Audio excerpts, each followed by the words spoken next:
喜爱台剧、热爱台剧的观众们，欢迎您来到 YouTube 的台剧情报室。第5名，坠爱第15集，最终回收视率也随着最终回也坠到最底 0.06。小编也真的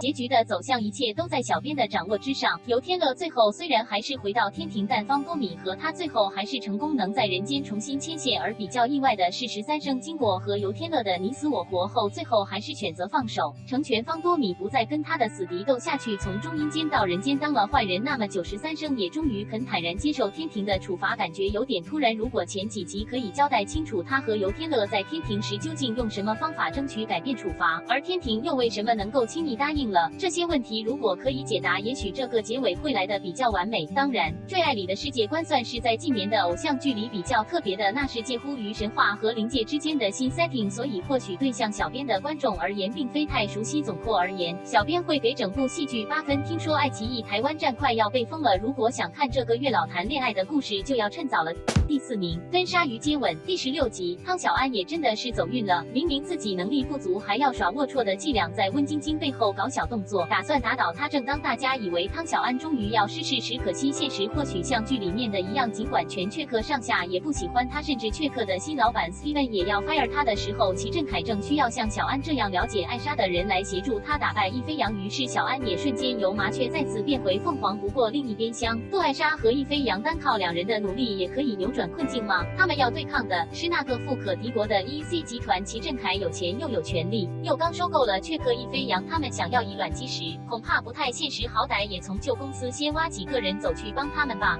第3名，复活第8集，程又宽也真的很厉害，不仅可以在梦里预知一切，甚至还可以在梦里跟似乎已经死掉的爸爸谈话，还是那全部都是程又宽吃药过度产生的幻觉而已。都是幻觉，打不打我？而这一集也看到程又宽正被东帝集团的人跟踪，还要闯进屋内找东西，到底是东帝里的那个人指使呢？似乎是李耀清，他为了要报复当年害他妈的程又宽，他又会做出那些事来除掉程又宽，故事也似乎越来越刺激了。第2名，若是一个人第5集，这一集提到方嘉莹正要一个人去京都旅行，却发现腿又扭伤，钱包也不见了，在没有人帮的了忙的时候，热心的博阿也马上到日本，打算偷偷的送钱给他，在时突然出现在方嘉莹面前，可是博阿并不像是大人哥那么随传随到，方嘉莹正要回国之时才收到钱，结果博阿却是白忙了一场。看来人生本来就很多事是徒劳无功的。而一个人去旅行到底是为了什么？旅行的目的大多都是为了散散心，而一个人的旅行大概就是要逃避这个舒适圈，算是能够证明自己可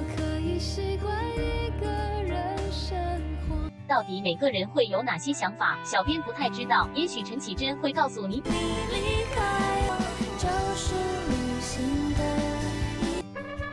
第1名，做工的人第3集，这一集继续延续前2集的风格，一样都是那样的嬉笑怒骂。而随着故事的推展，这一集开始也揭开了主角们的过去，像是看似沉默勤劳的阿青，以前曾经是帮派成员，也曾经拥有一段刻骨铭心的感情，最终可能就是因为失去了一切，他也是选择了安分守己，踏踏实实的去做工，白天努力的打拼，晚上也加班努力做，就是要为了要找回以往失去的一切。阿青的遭遇让小编想起港片《英雄本色》里的小马哥，他们也是想要证明给家人和以往曾经看不起他的人，我失去的东西我一定要拿回来。好，这就是本周的排名。本周的名次没有太大的变化，等级也是差不多，可见各部戏剧的表现也相当的稳定。最后，本周排名以外的就是录台湾 Express 第1集。先声明，小编真的很少看日剧，上一次看日剧已经是几年前的法医女王。如果以台剧的水准来看，这部台日合拍戏剧，这也算是做得非常好。以老中青3个时代的台日故事做编排也是很独特，尤其是中野究夫和叶山胜一郎他们在70多年前的友谊，这其实算是铺垫了以后几十年台日之间的关系，甚至是也是延伸到建造高铁的这个故事。究竟日本对台湾是利大于弊，还是弊大于利，或者是大家是在互相利用？这也算是史学家长久以来的研究，但没有人说得清楚。在过去的时候，也许在阿公阿嬷的那一代，过去有什么的恩恩怨怨，到了现在，我们不敢忘记，反而勇敢去面对，和解才能走出明天的路。台剧情报室，我们下次见。